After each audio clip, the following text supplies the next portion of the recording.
দর্শক ৪৭তম বিসিএস এর প্রিলিমিনারি পরীক্ষা শুরু হয়েছে আজ।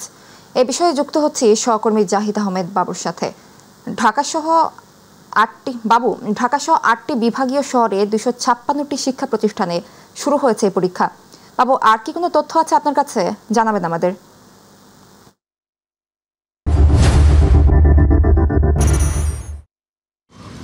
হ্যাঁ, ধন্যবাদ আপনাকে। শুরু হয়েছে ৪৭তম বিসিএস পরীক্ষার প্রিলিমিনারি টেস্ট। এই পরীক্ষা শুরু হয়েছে সকাল 10টা থেকে শেষ হবে দুপুর 12টা পর্যন্ত। সেই মোতাবেক ইডেন মহিলা কলেজে আমি এখানে অবস্থান করছি। এখানে সেই মোতাবেক পরীক্ষার্থীর অভিভাবকরাও কিন্তু এখানে অপেক্ষা করছেন। তারা একেবারে সকালেই এই ঢাকা বিশ্ববিদ্যালয় এলাকায় ইডেন মহিলা কলেজের এখানে তারা অপেক্ষা করছেন এবং পরীক্ষার্থীরা কিন্তু সকাল 9:30-এর মধ্যেই কিন্তু এই পরীক্ষার হলে প্রবেশ করেছে এবং এর পরপরই এই গেটটা এখানেই বন্ধ করে দেওয়া হয়। এমনকি এই 10টার সময় আমরা দেখেছি যে এই কলেজের যে কর্তৃপক্ষ তারাও যখন এসেছিল তারাও কিন্তু এখানে ঢুকতে পারেনি। কঠোর নিরাপত্তা এবং নজরদারির মধ্যে এখানে আছে। আপনি জানেন যে এই পরীক্ষাকে ঘিরে বিসিএস প্রিলিমিনারি পরীক্ষা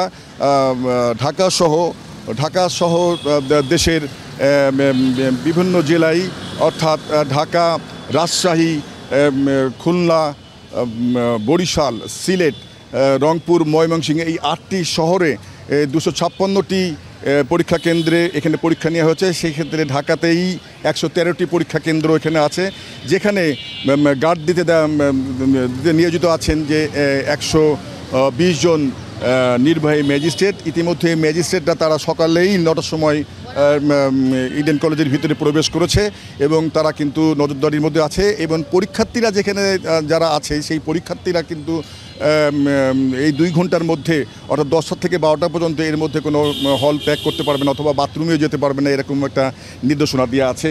এখানে বলা হচ্ছে যে বিশেষ পরীক্ষার বিজ্ঞপ্তি শর্ত অনুযায়ী বই পুস্তক সকল প্রকার, ঘড়ি, মোবাইল ফোন, ক্যালকুলেটর, সকল ধরনের ইলেকট্রনিক ডিভাইস এবং ক্রেডিট কার্ড সদৃশ্য কোনো ডিভাইস, গহনা, ব্রেসলেট ও ব্যাগসহ পরীক্ষা হলে প্রবেশ করা নিষেধ এবং এর জন্য শাস্তিযোগ্য অপরাধ।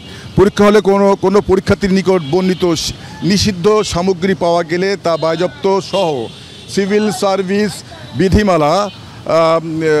বিধিমালা 2014-এর বিধিভঙ্গের কারণে সংশ্লিষ্ট পরীক্ষার্থীর প্রার্থিতা বাতিল সহ ভবিষ্যতে কমিশন কর্তৃক গৃহীতব্য সকল নিয়োগ পরীক্ষার জন্য তাকে অযোগ্য ঘোষণা করা হবে।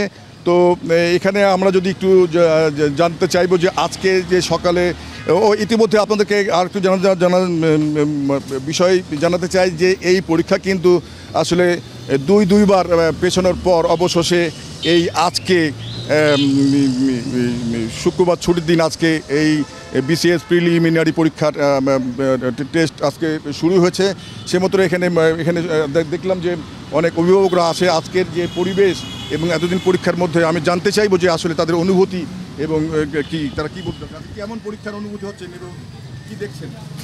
না, পরীক্ষা খুব সুন্দর ব্যবস্থা, ঢুকানোর ব্যাপার সব দিক দিয়েই ভালো।